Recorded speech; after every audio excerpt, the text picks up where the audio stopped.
Coming up on today's show, we will break down the top trade candidates who your Seattle Seahawks could be moving on from at the trade deadline. But first, if you want the Seahawks to beat the Bengals this weekend, go ahead and like today's video. Here's the deal. I got a list of everybody that likes the video and everybody who does not like the video.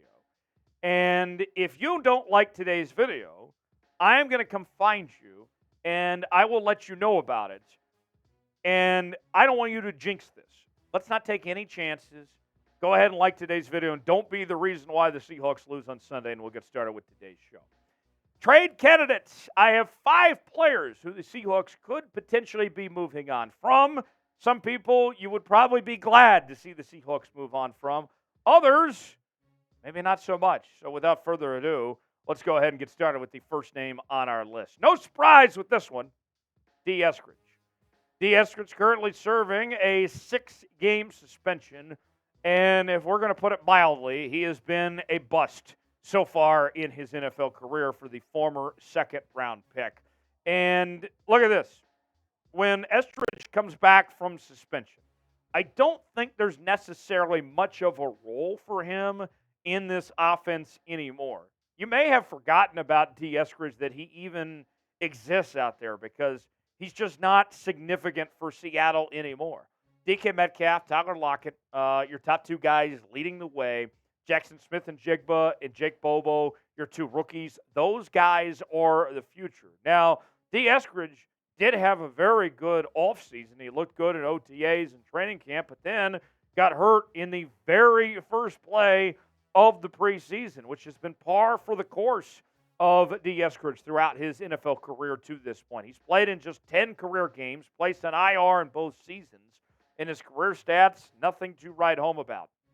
17 catches, 122 yards, and 1 touchdown. So if you're going to make a trade for Dee Eskridge, you're trading for him based on potential, because we just haven't seen him that much at all so far in his NFL career. Our pinned comment today, your chance to be John Schneider here on the channel. Should the Seahawks trade Dee Eskridge or not? Y for yes, N for no. Weigh in, tell us what you think. Number 2 on this list, might be a little more controversial here, is corner Mike Jackson. And I got to say, it has been an eventful last few months for Mike Jackson. The Seahawks draft Devin Witherspoon, who was expected to be the replacement for Mike Jackson. Then Mike Jackson had a fantastic offseason where Pete Carroll called him the MVP of the offseason. Then he goes into the preseason and was just awful. Lost his job. We haven't seen a ton of him. Basically, he's been phased out of this defense as the Seahawks are focusing on their young core, in particular in the corner room. He's the only corner there that they didn't draft. I know, Caillou Blue Kelly, they technically didn't draft, but they pretty much did with him being a rookie at this point. With that said, he's not a part of the future plans, and he's not getting a ton of playing time.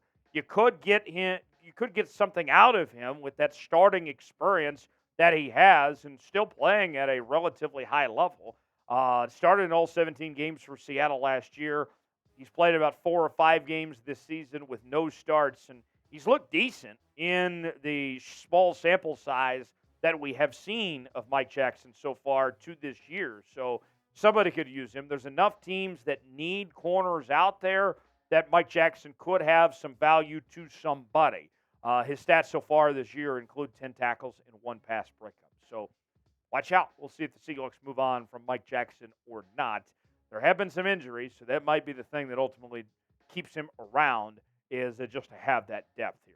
Today's show is sponsored by GameTime. GameTime, the place to go for tickets to sporting events, concerts, comedy shows, theater productions, and more. You're going to get the best seats and the lowest prices guaranteed with GameTime. Look, a couple weeks ago, I went to a comedy show, saw one of my favorite comedians, John Crist, and you know what I did? I got my tickets on GameTime, and not even for a sporting event, for a comedy show.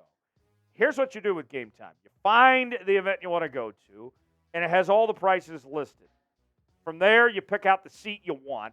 You can zoom in and see what the seat is going to look like for the view that you are going to get. Then you are checking out, you're getting your tickets just like that in a matter of moments. Whether you want to use Apple Pay or Google Pay, they got all sorts of easy options for you. And what we're offering Seahawks Today viewers is $20 off when you use the promo code SeahawksChat at checkout. So download GameTime, create an account. Terms and conditions do apply. Use that promo code SeahawksChat for $20 off, and you will be glad you did. Start saving with GameTime today. Next on our list, this one, another controversial one, is Will Dissly, who is one of the Seahawks starting tight ends. He's been here for a bit, and he's coming off the best season of his career. But the truth of the matter is this, folks. The Seahawks, after this season, are not keeping both Will Dissly and Noah Fant. Who knows? They might even move on for both tight ends. And so if you're the Seahawks, knowing that next year you are going to draft a tight end to be the future, right? In theory, you might as well go ahead and move on from one of these two tight ends while you can get something out of them. And Colby Parkinson has played well enough that you don't necessarily need both Fant and Dissly, where this could be the right opportunity to try to get something out of him. And personally, I prefer Fant over Dissly. You look at the contract situation for Dissly, 3 years, $24 million, with 2 years remaining, so you could get some relief of somebody else taking on that contract. And he's already dealt with a little injury this year. Missed the Week 4 contest against Carolina with that shoulder injury. So watch out. Dissly hasn't done a ton this year either. Just 5 catches for 52 yards.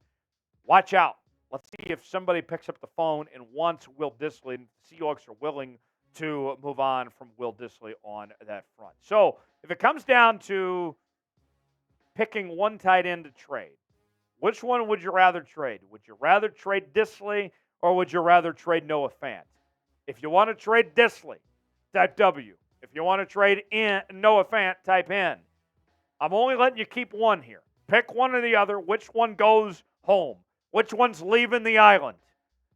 Is the tribe speaking which direction? Shout out Jeff Probst on Survivor. Let us know. W for Will, N for Noah Fant.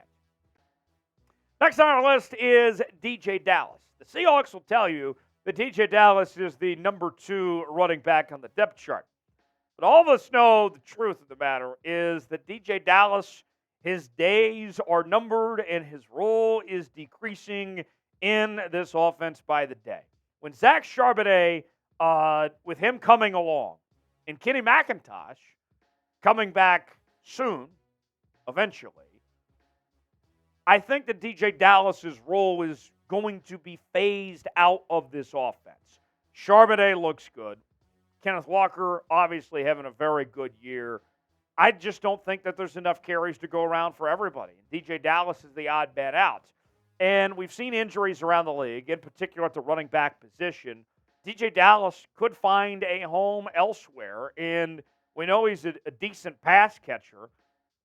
His role you don't necessarily need because you have other guys to do what DeeJay Dallas brings and can do it at a higher level. I mean, look at the statistics already.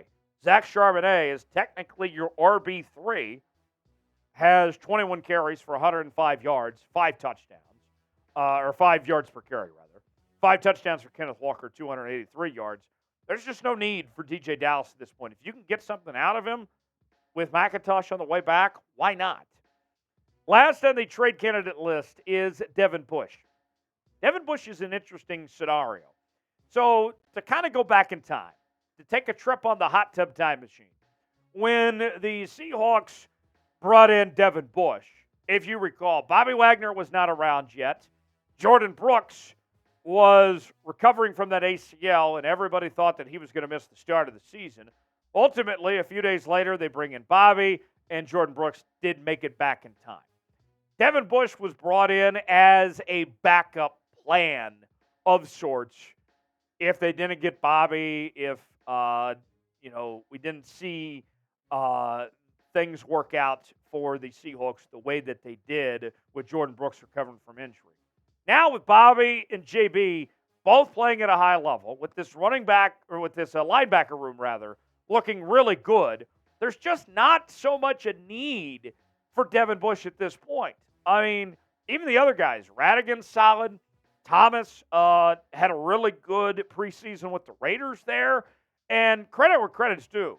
Jordan Brooks, not the green dot. He's not the signal caller anymore. But he is off to one of the best starts, if not the best start, of his career. And he's never been known to be much of a pass rusher. He's already got 2 sacks, 41 tackles, and 3 tackles for loss. He and Bobby have been a great 1-2 punch. So if you can get something for Devin Bush, you might want to look into it if you're the Seahawks there because of how well you're off with those other players. Name a player that the Seahawks should trade. I've given you 5 names of some potential candidates.